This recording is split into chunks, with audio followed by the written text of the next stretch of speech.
ನಮಸ್ಕಾರ. ಇಂದು ನಾವು soya chunks pulao ಮಾಡೋಣ.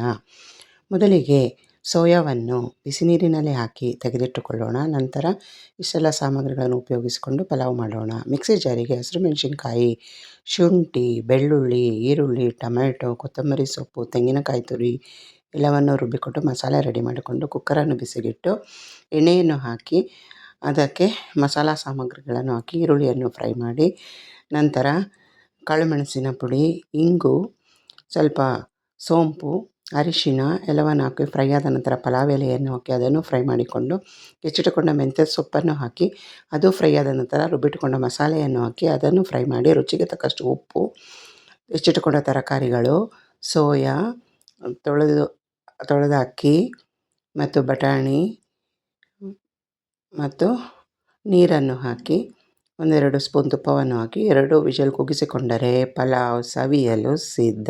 ಧನ್ಯವಾದಗಳು.